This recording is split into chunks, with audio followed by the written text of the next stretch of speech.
Welcome to the first session of Kilmarnock Baptist Church's Biblical Response to Terrorism. This session is focused on loving your enemies, and it's all about following Jesus' example in the New Testament. I'm recording this PowerPoint because of the number of requests we've had for a videotape of this first session. So I hope that this is helpful to you, and I hope you're able to make it to next week's session on February 21st. We begin this study by looking at the command in the Old Testament, in Leviticus, to love your neighbor as yourself. This is one of those sort of manifestations of the Golden Rule that is present in many world religions, not just Christianity.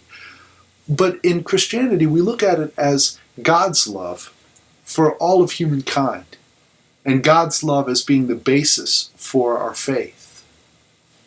Now, God commands us to love our neighbors as ourselves, and so we have to look at who the other is. We can look around at whoever is with us while we're watching this, or we can look at the people in our community. We can look at the people we interact with, and we can realize that we're commanded by God, the maker of the heavens and the universe, to love that other person. Sometimes loving the other person also means taking care of that person. It means setting boundaries. It's just like when we do things to take care of ourselves, like eating our vegetables or setting boundaries on how we behave, making ourselves exercise. These are good things. These are ways that we can have a healthy view of ourselves and love ourselves. We have to sometimes extend that same kind of care to other people. That means that when somebody is sick, and they're not able to decide that they need to go to the doctor, we help them come to that decision. If they're a threat to themselves or others, we can have them seek medical attention. That's part of our society, and that's also part of the way that we as Christians follow this command to love our neighbors as ourselves. Likewise, when somebody commits a crime, we don't love them any less, but we do have to help them be accountable for their actions. That's a way of extending love. Christianity includes a specific ethic. Now, this isn't a course on Christian ethics, and it's not a course on comparative religions, but as you'll see, this comes into play because anytime we study terrorism, so often what comes into our mind is religious fanaticism, people acting out of a closely held religious belief in a destructive manner toward other people. And so we have to look back at what is it that makes us who we are. And Christianity includes a specific ethic that is a way of behaving in this world, a way of loving other people, a way of extending God's grace and God's care to other people. And so as Christians seeking to respond to the culture that we live in, we have to respond in an ethic that reflects our Christian beliefs. Part of this study is taking that introspective look. What is it that undergirds everything we believe in? What is it that animates us? And that's the Holy Spirit. When we become a Christian through our faith in God through Jesus Christ, we seek to be transformed. We seek to be changed from the old self into the new self, into the way God would have us be. And when we're transformed, we then seek to be instruments of transformation in the world. That's part of our calling. It's part of who we are as Christians. So as we take this idea of love your neighbor as yourself, we then move into the New Testament. We'll look at the familiar words in the Sermon on the Mount, Matthew chapter 5. You can read the words on the screen, but I want to focus on those words, love your neighbor, love your enemies, and pray for those who persecute you. Jesus is sort of transforming what people's mindset is about love and about what it means to reflect God's love. There's no command to hate the enemy in the Old Testament. But there are statements that God hates evildoers, like Psalm 5:5, Psalm 31:6. And there are statements that imply that others do or should do the same thing, hate evildoers, like, for example, Deuteronomy 23:3-7.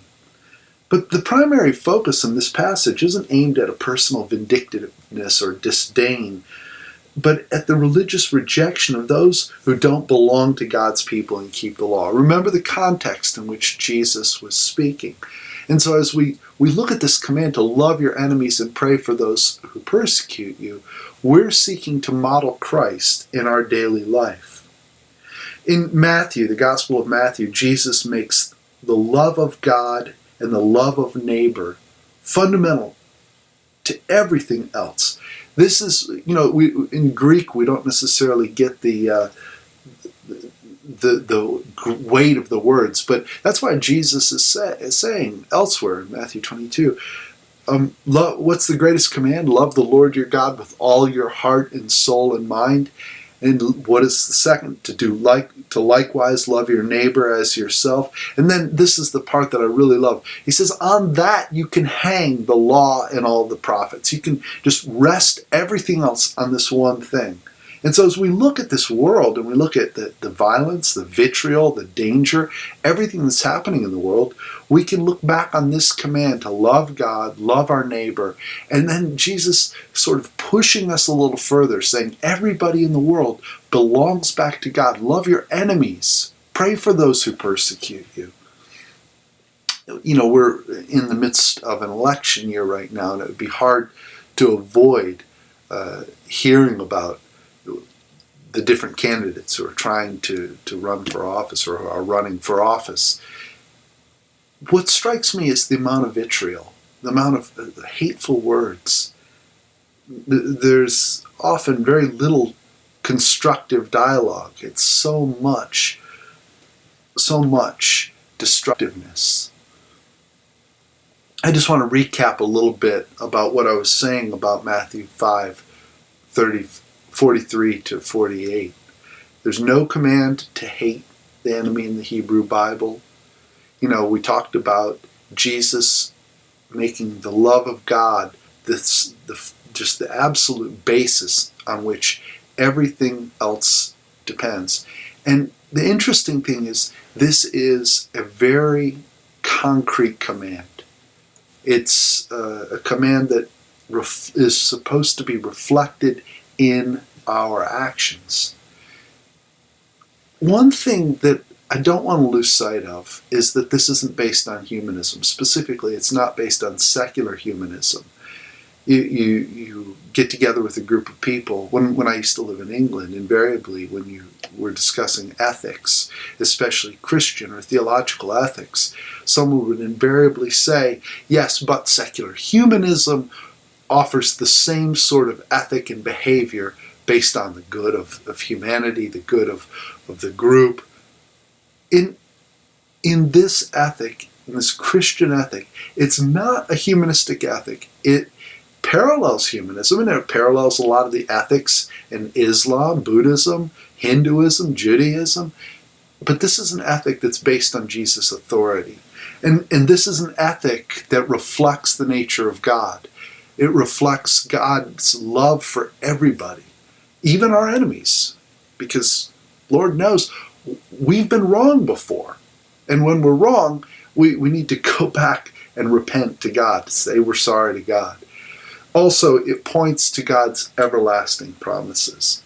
Now, in our study, we have a handout, and unfortunately for copyright purposes, I'm not able to provide a hyperlink to this handout. However, if you call Kilmarnock Baptist Church at 435-1703, we can get you a copy of the handout. If you come by the church office at 65 East Church Street, Kilmarnock, Virginia, we will be happy to give you the handout. But it talks about terrorism as a felt threat. It's not new, obviously. It's been around for a long time, but especially right now, it feels like it's very new in the modern consciousness. September 11th, 2001, is the date that really marks when Americans started to become keenly aware of terrorism. It's kind of a signal that we Americans are distrusted and maybe even hated, or certainly hated, by groups around the world. Our self-image is one of a good neighbor, and we've always felt relatively safe because of our geography. We're separated from so much of the world. But after that, it became impossible to ignore. So I want to begin with the U.S. government definition of terrorism. This is the definition that the U.S. Department of Homeland Security has made. It describes terrorism, or a terrorist activity, as premeditated, politically motivated violence perpetuated against non-combatant targets by subnational groups or clandestine agents, usually intended to influence an audience. I want to go through each one of those things and talk about them in relation to terrorism. Premeditated. Just think for a moment about the level of planning that it took to conduct the 9/11 terrorist attacks. Some of those guys were here for incredibly long periods of time prior to the attack. So there was a long lead-in to preparing for that. They had to know where they were going, what they were doing. And terrorism is generally premeditated. The kind of large-scale terrorism is widely premeditated. Politically motivated. I'm going to use a different example. Mention North Korea. This is kind of terrorism that only affects most people indirectly. There was Sony movie studios made a movie called The Interview, and I mean, it's, for whatever you think of the movie, it was a satire about North Korea's dictator. They were so threatened by this, they were so insulted by this, that North Korea, this what many view as a backward kingdom, hacked into Sony Pictures servers and were able to share content from people's emails and essentially changed the way movies are made now. Sacha Baron Cohen, in a recent interview on Point, said if he were to try to remake Borat today, he wouldn't be able to do so. The studios wouldn't let him pretend to be a reporter from Uzbekistan. They'd say, you've got to be a reporter from What's-a-Stan, because Uzbekistan is real. Not allowed to make fun of the real countries anymore. The CEO of Sony was sacked, and so North Korea effectively won through using cyber terrorism. Terrorism is perpetuated against non-combatants. In my short video inviting people to join in this course, I used a video clip from the Boston bombing, and I found that to be one of the most striking ones. Having had the stupidity or misfortune, whatever you want to call it, to run a marathon, I can imagine how the people felt as they approached the finish line. There's that sense of euphoria. The pain is about to stop. For the people who are cheering, they're watching the most grueling, athletic endeavor as these non-professionals like me come across the finish line. So there's this just excitement and sense of euphoria. And in that video, you see the bomb go off and debris fly into the air. The people who it struck had no idea and were absolutely shocked. Terrorism attacks non-combatants directly and often exclusively, not as collateral accessories to operations that are aimed at military targets, but directly at non-combatants. These are not nations, usually. North Korea, obviously, was an example of a national attack against a movie studio. But they're subnational, clandestine groups sneaking in.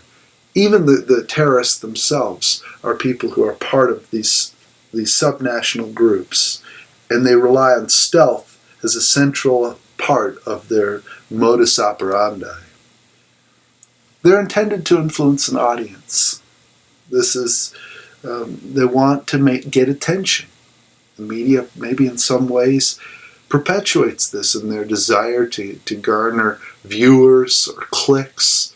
They want to show the most outlandish, the most vulgar, the bloodiest scenes so that people will view it.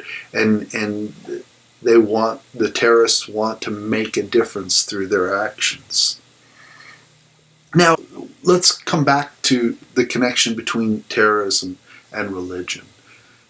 First and foremost, we got to recognize that in modern terrorism, most of the leaders are also religious leaders. You can take ISIS or Daesh, as they do not like to be called, as an example. The leader, Baghdadi, is a caliph, which means that he's this religious leader, and the caliphate is his religious state.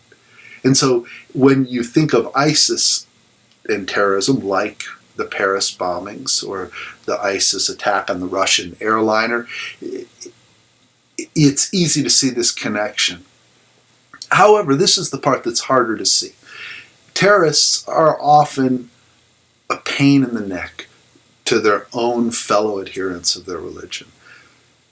I remember after 9/11, there was a period of quiet, and what I read in one article suggested that Osama bin Laden had to go around and sort of justify the way that he exercised his fatwa, and because he wasn't following the normal protocols of Islam. And so and this is very difficult for Americans to imagine, because we don't often have the frame of reference to knowing just your average Muslim down the street. There's a Canadian show, and I'm not sure if it's available online anymore, but it was called The Little Mosque on the Prairie. And it does a wonderful job of illustrating, sort of helping to understand just your average Muslim family. It's important to keep that image in mind, or if you have Muslim friends, keep that image in mind, because that's the majority of a religion like Islam. Just like all Christians cannot be indicted for the heretical and horrendous words of someone like Phelps, the Westboro Baptist guy, Fred Phelps. We as Christians, most Christians would say, we disavow him, and he is not one of us. And it's even more troublesome that he uses the name Baptist, because then they say, is that the kind of Baptist church you are? Well, no, of course not. Well, often terrorists are experiencing the same thing with their fellow adherents of their religion. Again, this is hard to see when we have images of the Boston bombing or 9/11 flashing across our television screens, but most religions actually do want peace. So, is terrorism and the religious connection a black and white issue? No, I would say it's not. It's sort of shades of gray, and there's a checkered connection.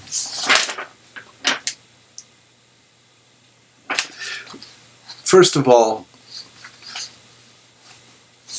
there's other political behavior that's premeditated. As a matter of fact, most political behavior is premeditated. Just consider any of the candidates who are running for office this year. They've put in a tremendous amount of work in preparation for their candidacy. Take, for example, the political motivation in the wars in Iraq and Afghanistan. Terrorists aren't the only groups that utilize violence for political purposes. We were trying to inhibit further attacks on the United States. This is a troubling one, because we don't ever want to, well, I should say, it's uncomfortable to admit when we're either wrong or have issues. But I was walking along in the Shenandoah Valley, where I've gone on retreat before, and one day I was walking along during a time of prayer, and I heard a helicopter in the distance, and it was a few years ago, and it was just when drone strikes were becoming more and more prevalent. And as I listened to the helicopter, I was thinking about and praying about our culture and different things, and it became clear to me that you as an individual cannot surrender to a drone. And I just thought about how difficult it is. I know that we have very high resolution facial recognition and things like that, but I thought, what if you got it wrong? And your drone was going after an enemy target, and the person saw the drone coming and said, "I surrender." We have non-combatants who end up getting hurt. Often bombing campaigns hit the most non-combatants. Just something to think about as we're contrasting terrorism with other kinds of political behavior. I didn't have to think very long to think of an example of this, but the contractors in Iraq, like Blackwater, have often been involved with violence associated with political actions. In September of 2007, September 16th, there was the Nisour Square massacre that perpetuated by a subnational group, Blackwater. And it killed 17 people, wounded a number of others. But terrorism isn't the only way that people use subnational groups or countries use subnational groups. This is probably the biggest distinguishing characteristic of terrorism, but have not other nations done this at times? The author of the study that we're using in this suggests Hiroshima and Nagasaki was intended to influence an audience, and it effectively did. It led to the end of World War II. It's not necessary to be morally perfect in order to resist those who threaten the stability of others. And that's important for us to recognize as we study terrorism. Now, let's talk a little bit about the causes of terrorism. First one is poverty. Poverty is a huge cause. If you are successful, if you have everything materially that you need, I don't even mean successful, but if you have what you need, food, clothing, shelter, family, a sense of belonging in the community, then it's much harder to recruit you to do something, some sort of act of terror. If you have nothing, then you end up feeling like you have nothing to lose, or you're more susceptible to feeling like you have nothing to lose. Another is inequality. There's a wonderful movie made in Palestine about the difference between Tel Aviv and the Palestinian area there. And it traces from the perspective of a couple of suicide bombers their actions leading up until the day of their bombing. It doesn't make it so that you sympathize with them, but it's wonderful because it helps you understand what would lead someone to do something so horrific. Tel Aviv is this beautiful modern city with high rises and clubs and a lot of just wonderful Western style amenities. And if you're right over the wall from that, right over the barricade, and you sense that inequality and you experience that poverty, then radical messages can start to sound more appealing. Another cause is cultural changes.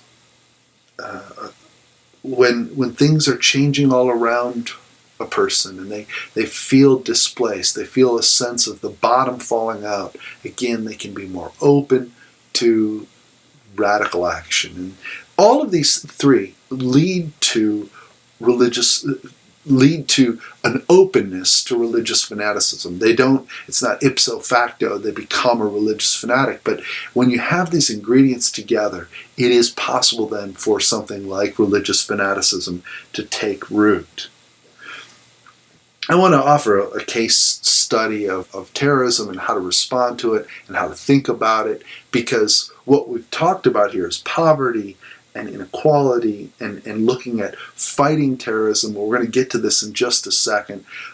But as we consider Vietnam, I remember when I was a kid, my dad saying that one day while he was in Vietnam, he and a buddy sat down with a sharp pencil and calculated that the United States government, for what we were spending in Vietnam, could go in and buy everybody a house and a car.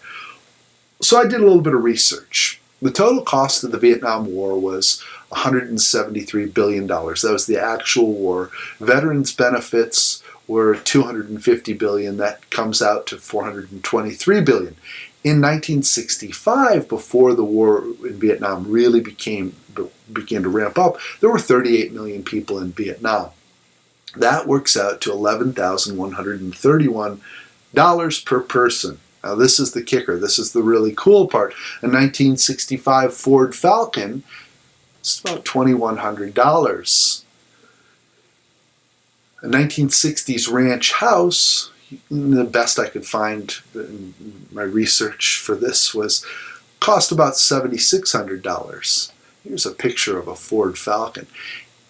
He was right. You could buy everybody a car and build everybody a house. And that's for every man, woman, and child for less than the cost of the total war. Terrorism has an incredible cost to our faith, to our safety, to our sense of security, to our sense of well-being. The cost of to our faith can be that we take our focus off Christ, we take our focus off God, and we start to try to come up with answers ourselves. We say, well, we can fix this. I want to talk just for a few minutes about a practical response to terrorism.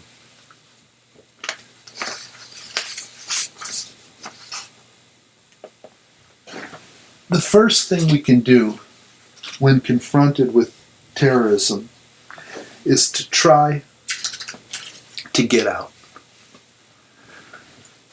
I have a handout to accompany this, but I just want to go over it briefly. And again, the handout is available by coming by Kilmarnock Baptist Church, or that we could email to you.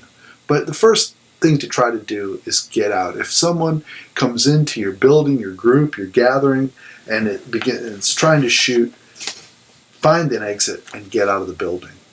Second thing to do is to hide. In San Bernardino, there were a number of people who were able to survive the shooters by hiding. The third is the hardest because it requires a concerted effort by everyone involved, but that's to fight back. Just about every sanctuary in America is full of potential weapons to use if a shooter were to enter the religious space and begin to take shots at people. Throwing hymnals, throwing purses, wallets, cell phones, anything you can grab. If you're strong enough, throw a chair. If you can throw benches, candlesticks, anything you can see around you. You throw it at the shooter and at the same time rush the shooter. Always want to get the gun away from the shooter. Leave it on the ground. Don't be holding the gun at the shooter, or there's the risk that when the police arrive, they will mistakenly shoot you. You want to restrain the shooter. It's terrible to have to talk about this in this day and age, but this is the truth of where we are. The number of mass shootings increases, the number of terrorist acts continues, and we need to learn how to love the person who is attacking, love the enemy, without responding in kind with violence. Christianity is a religion of hope, and I want to leave this first session with this word of hope. No matter what happens, God is in control. No matter what we do, God is in charge. And so we can have some practical responses in our back pocket to think about. Throw something, get out, hide. We can look at the causes and recognize that it's not as simple as those people hate us. Those people don't hate us. They don't know us.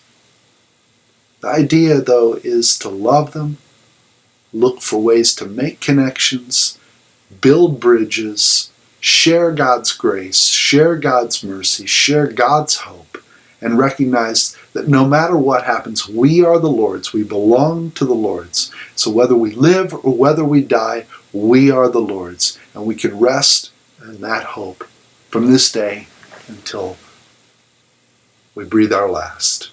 Thank you so much for listening. I hope this has been a little bit helpful, and I hope you're able to join us for the second session.